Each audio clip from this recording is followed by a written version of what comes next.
Heading: Adequate wages for women workers. Subheading: To be paid as verily as their husbands.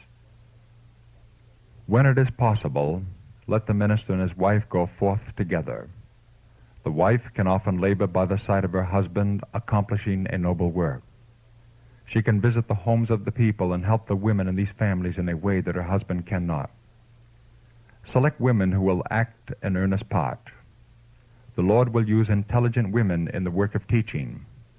And let none feel that these women, who understand the Word and who have ability to teach, should not receive remuneration for their labors. They should be paid as verily as are their husbands. There is a great work for women to do in the cause of present truth. Through the exercise of womanly tact and a wide use of their knowledge of Bible truth, they can remove difficulties that our brethren cannot meet.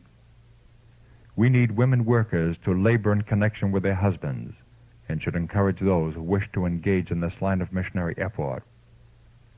Letter 142, 1909.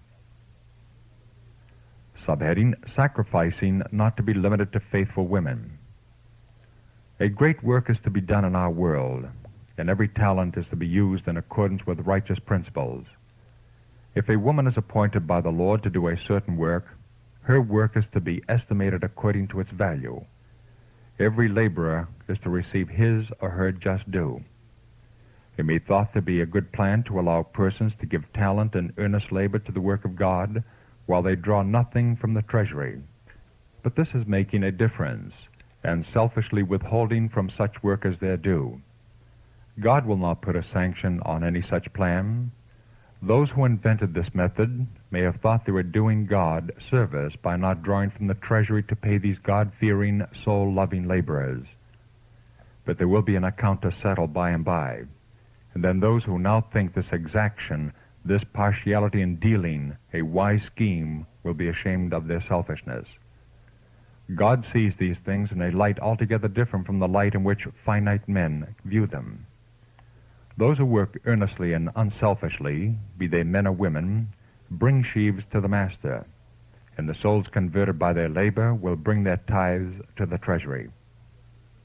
When self-denial is required because of a dearth of means, do not let a few hard-working women do all the sacrificing. Let all share in making the sacrifice. God declares, "I hate robbery for burnt offering." Manuscript 47, 1898. Subheading: To be paid from the tithe. The tithe should go to those who labor in word and doctrine, be they men or women. Manuscript 149, 1899. Subheading: A procedure which will limit women workers. Injustice has sometimes been done to women who labor just as devotedly as their husbands, and who are recognized by God as being necessary to the labor of the ministry. The method of paying men laborers, and not paying their wives who share their labors with them, is a plan not according to the Lord's order, and if carried out in our conferences, is liable to discourage our sisters from qualifying themselves for the work they should engage in.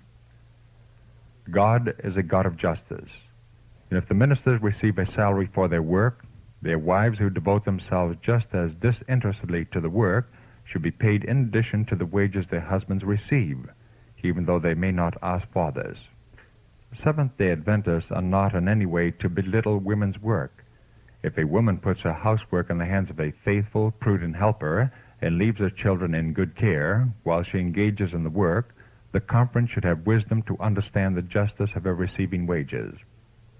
Gospel Workers, pages 452, 453, 1915. Subheading: God has settled this question.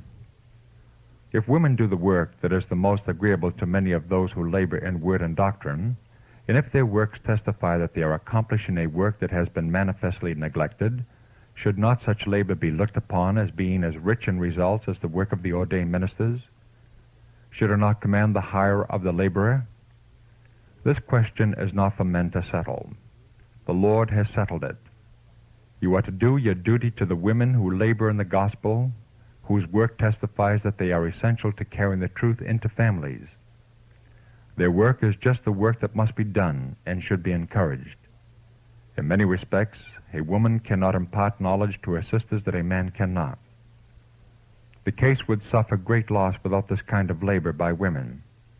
Again and again, the Lord has shown me that women teachers are just as greatly needed to do the work to which He has appointed them as are men.